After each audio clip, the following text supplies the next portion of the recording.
لما زمان حد كان بيأذيني كنت افضل اعيط وافضل متضايقه وافضل ادعي عليه، ويا رب انشق، يا رب ده هو عايش مبسوط وانا لا كده بقى. يعني ايه جو مش عارفه ايه، دراما كوين زي ما بيقولوا كده. ف لقيت ما بيوصلش حاجه، ما بوصلش لحاجه غير ان انا باكل في نفسي وبتضايق وبتعصب وبحرق دمي وخلاص. فتفوت الايام وتعدي، فيجي قدامك صدفه كده خبر مثلا بتاع شخص ما اذاك، تلاقي ربنا بيرد لك حقك تالت ومتلت منه. ايه ده انا كنت عبيط قوي مش واخد بالي.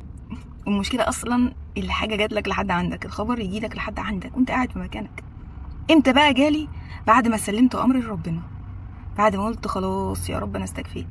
دلوقتي انا بقى ولا بدعي على حد ولا بعمل اي حاجه، بس بعمل ايه بقى؟ حد يأذيني تأذيني يا باشا؟ تعالى انت ليلتك بيضه معايا، سيب حقي، حقي مش رايح، حقي محبوس فوق مكتوب. انا بس بعمل ايه؟ يا رب انت شايف وشاهد هو عمل ايه، ردها له.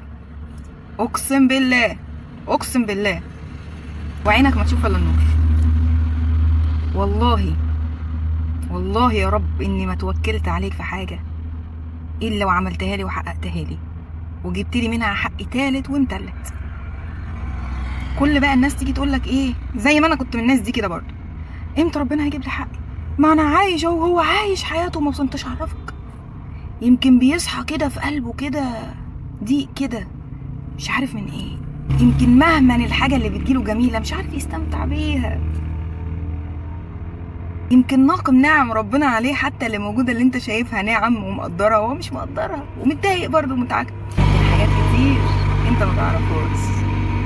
فاتقل واهدى واهدي وقول يا رب وكلتك امري، يا رب انت خير وكيل.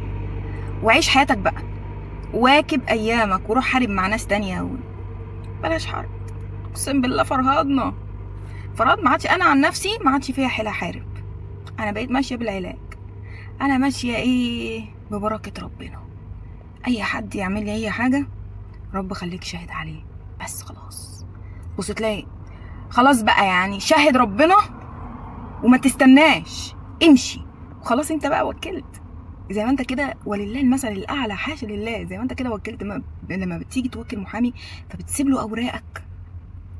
يمكن المحامي بيضحك عليك، يمكن المحامي بيسرق فلوسك ياخد ورقك ويبيعه زي ما حصل معايا. انما ربنا خلاص وكلتك يا رب، خلاص الله خير شاهد وخير وكيل. هتلاقي الدنيا مية مية معاك، وعيش حياتك بقى وشوف شغلك وشوف ايامك وشوف دنيتك، وربك هو اللي هيعمل كل حاجة.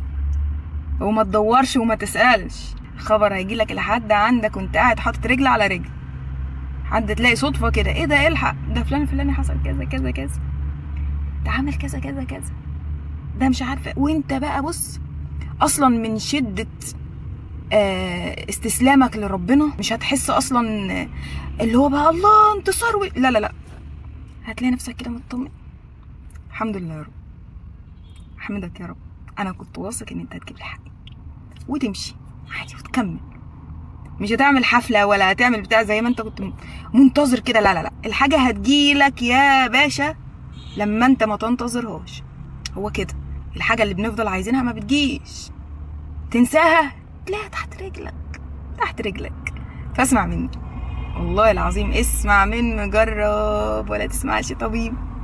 انا بقولك حقك هيجيلك ان شاء الله. ده مش انا اللي بقول، ده ربنا سبحانه وتعالى بيقولك ادعوني استجب لكم ونحن اقرب اليه من حبل الوريد ولا تظلمون فتيلا ومن يتوكل على الله فهو حسبه ويرزقه من حيث لا يحتسب. واختم لك كده ببيت شعر بحبه قوي، لا تظلمن اذا ما كنت مقتدرا فالظلم ترجع عقباه الى الندم، تنام عينيك والمظلوم منتبه يدعو عليك وعين الله لم تنم. تمام، خليك على يقين والله العظيم الحق جاي، بس ما تقعدش تستنى وتفضل بقى تفرج بقى وامتى يجي وامتى. بطل فرق واهدى، امشي وكمل حياتك، سيب الباقي على ربنا. يلا سلام عليكم.